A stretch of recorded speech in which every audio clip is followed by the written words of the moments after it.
Good evening, guys. Welcome back to another episode of Comic Talks and Sketches. This week's a little different. I'm not going to be able to potentially shoot the show live like I would usually plan on doing, and couldn't catch Joe at the right time. No telling if this will be the episode you'll see or if I'll get a chance to do a recorded video with Joe. But I just wanted to make sure you do get a chance to see what books are coming out July 13th.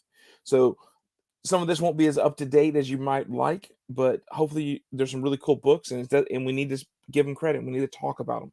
So this will premiere live on Thursday night, or this will premiere on Thursday night, but it's pre-recorded just because of the way schedules work out. So thanks for checking us out. Let's see what we got coming up here. So like I said, there are some great books coming out. Maybe I didn't get as deep into the incentives of some of them, so I might be off on some of that.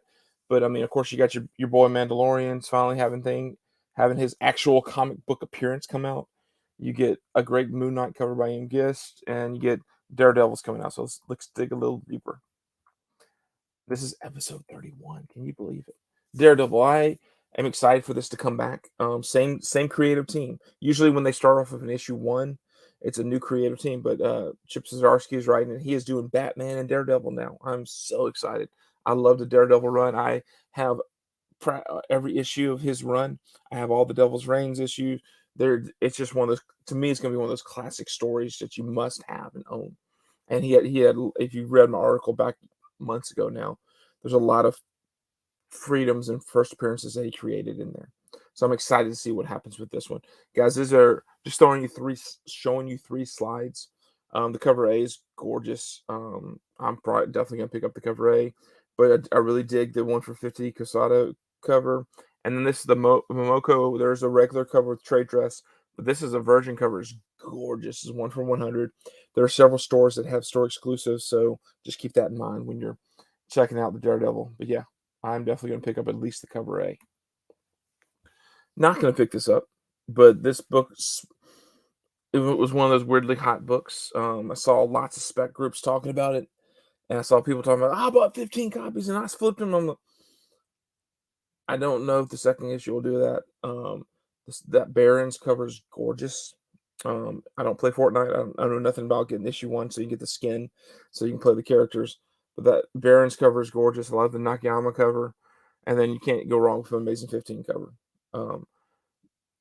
Will I pick any of these up? No. Do I read anything to do with Fortnite? No. But sometimes there's a quick flip in here. I'm not sure if it's as big as the first issue for flipping. I'm really surprised there was any flip because stores were wise to it.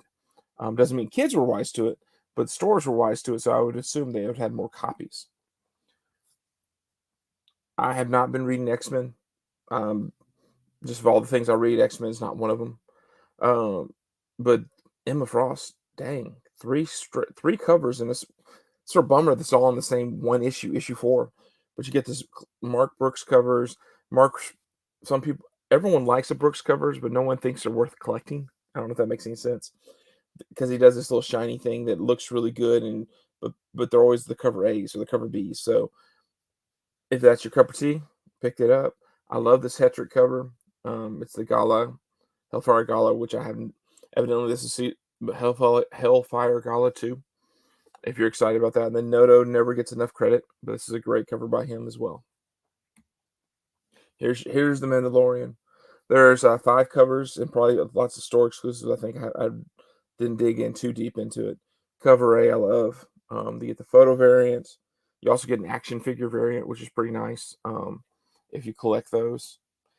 This Declan Shalvey, I always am a fan of his style, so I dig this as well. So from reading the solicitations, there's a first appearance of someone. I don't know who this someone is, but then why is there a Pride Month cover featuring this character? I read it. I don't. So this might be the character that's the new character. So it might be worth picking up this Pride Month character cover. And then I threw in the Bounty Hunters 25. The last week they had the Luke Skywalker and the Darth Vader ones with the lightsabers. Now you get Kylo Ren. So if you dig those, here's just another one for your Bounty Hunters 25. Like I said, I'm hitting them fast and I'm going through them quickly. There wasn't big hits, but there are some pretty cool covers. Avengers Forever 6. This is the reprint. So if you believe in Vibranium Man, Here he is, second print. Like I showed you that Moon Knight. I think it's just a cover B. It's gorgeous. It's one of, I mean, I've dug all of Ian Geist covers, but I really like this one too. And then Spider Punk #3. You're slowly getting introduced to new new characters from the Spider Punk's world. So this is the Daredevil from Spider Punk's world. Does that have any correlation? Who knows? I mean, each issue, like we had Riot Heart, now you have this Daredevil character. So you decide if it's worth picking up. The issue 1 had a lot of value. I'm not sure if 2 carried the same weight, and now we're on 3. Superman Son of Kal-El 13. This is the B cover. The A cover has this. I think it's a new character named Dreamer on the cover. Um, might be worth picking up. I'm not exactly a fan of the cover, but the other cover is okay as well. So I just threw this one has a full body. The other one had like shattered image. Jurassic League. This is just fun. It reminds me of Scotty Young, but it's not Scotty Young. Um, I have not been reading them. It's a gimmick, but sometimes gimmicks become collectible. Love this GI Joe Baroness cover. Just love this cover. This is Royal. It's the one for 10. Who knows how many stores are going to have more than 10 copies? So this might be a hard one to pick up. GI Joe is one of those weirdly collectible books where when it comes out in stores, it's not hot. But then 3 years from now, all of a sudden the GI Joe collectors went, "I missed that book. Where is it?" And it becomes worth something. Some really weird covers. This is Man Goat and Bunny Man, I think #3. This is Zenoscope. I usually don't feature Zenoscope, but in the past 3 weeks, I featured 2 Zenoscopes books now. But it's a Dr. Seuss homage. I mean, that's really all you gotta say. I mean, there is a market for this, and if it sells out, if people collect it, then there's even a bigger. I mean, it's one of those weird books that people won't want and then do want, just like the Do You Poo books. So, speaking of homages, here's Death Dealer Frank Frazetta. The A cover is really good. This is the 1 in 5 Thor homage cover. It's okay, not great, but there weren't as many. There wasn't a sync cover in there. There wasn't one of those where oh my god, I gotta have it. But still, I sort of dig the cover. Finally, IDW were getting Scott Snyder's contribution as IDW was losing all their IPs. Like Star Wars was leaving it, the Kids Star Wars, and you were losing the Hasbro was about to leave, and all those different. Scott Snyder he gets to do his own little thing. I think it's called Dark Spaces, and this first book is called Wildfires. It's all about it's a heist book set in the middle of a fire in I think California. So it could be pretty cool. More indie books, sure, check out. I dig this Above Snakes cover. Not so sure about the book itself. I think it said something about like sort of Neil Gaiman-ish set in the West. So the guy's back to avenge his family and the talking vultures leading him along the way. But I do dig this cover.